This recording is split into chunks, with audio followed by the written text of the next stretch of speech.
Carolina, you have shown me your heart, and I thank you so much.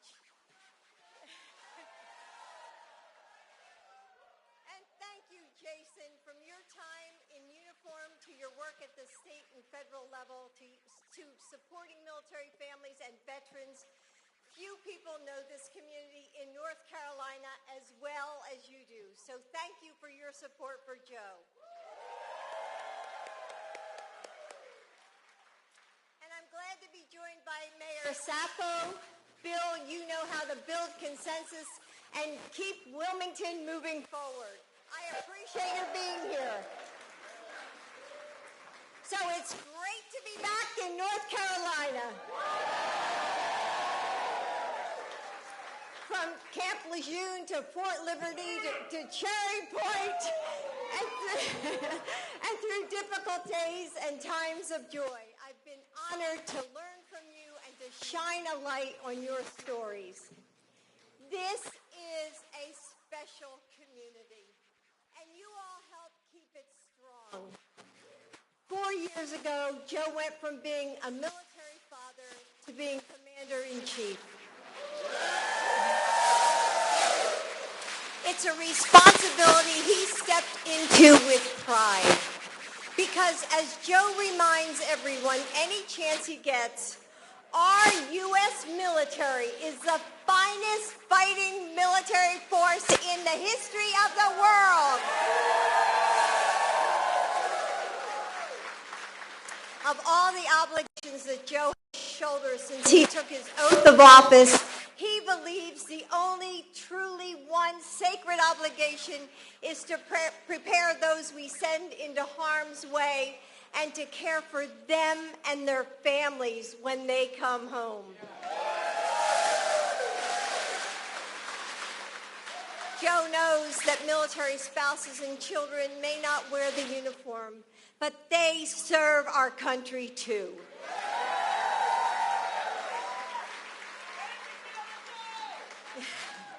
That's why he signed an executive order to make sure that military spouses can build the careers they want for themselves. And he's lowered the costs of child care and mental health services. He's also been a champion for joining forces, my White House initiative to support military and veteran families, caregivers, and survivors.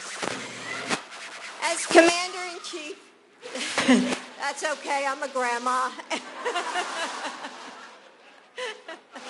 He made the call to end the war in Afghanistan because the sacrifice asked of our military families was too steep for too long. He expanded reproductive health care, including access to IVF.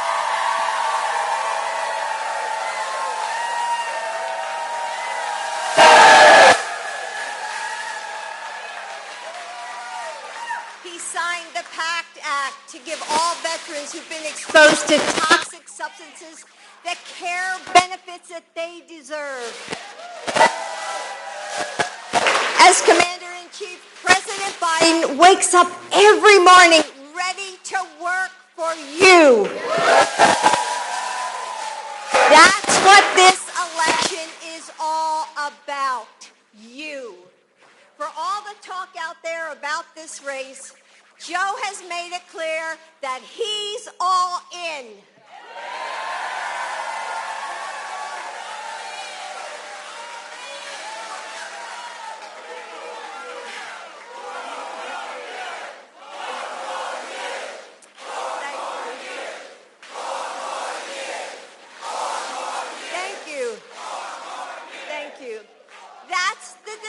That he's made, and just as he has always supported my career, I am all in too.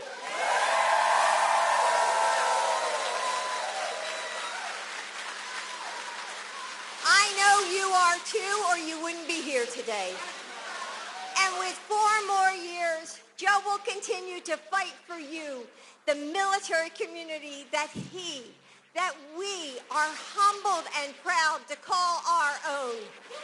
My father served in World War II as a Navy signalman. And in 2003, our son Bo joined the Delaware Army National Guard and then served for a year in Iraq. This is personal to us. We know what it's like to wait to connect on a lagging phone call from across the world, to smile through another holiday with an empty chair at the table. Let me ask you this.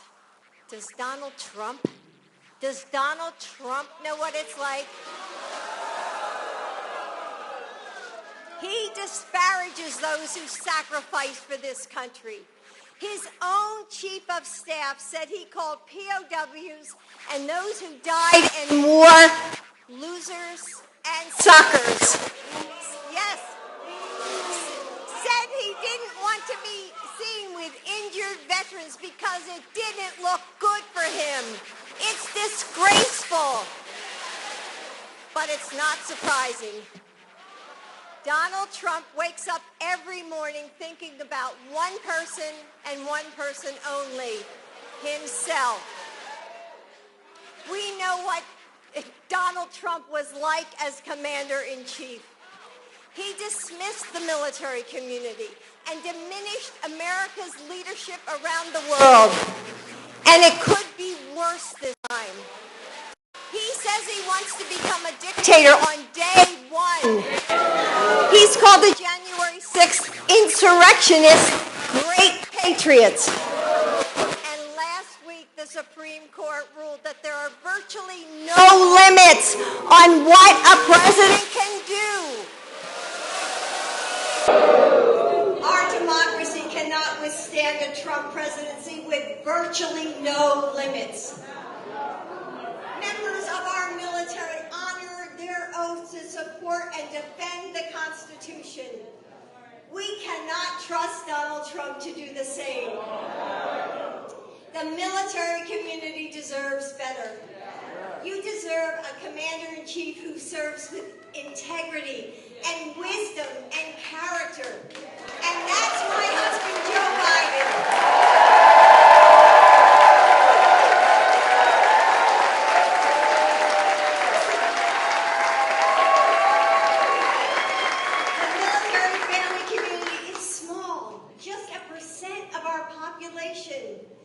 Why do you do it? You serve to protect our nation against all enemies, foreign and domestic, so that our families can sleep safely at night. You serve because you love this country and freedom and democracy that our flag represents. You serve because we are the United States of America and we lead the world.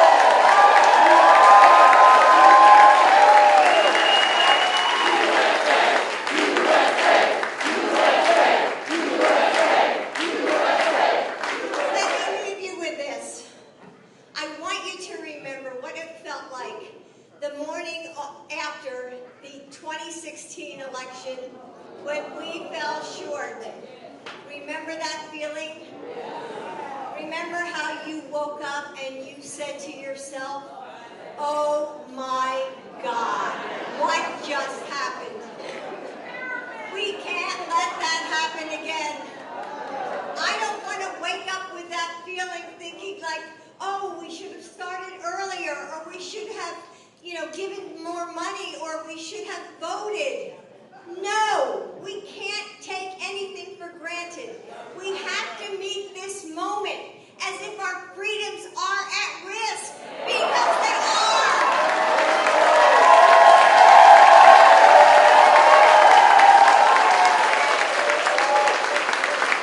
As if the future of America's leadership in the world hangs in the balance, because it does. As if our democracy is on the line, because it is. Today we are launching Veterans and Military Families for Biden, because we need you in this election.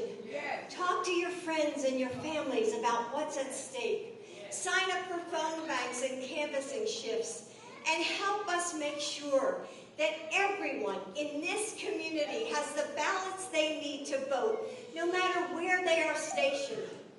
Together, we will win this, to the service and the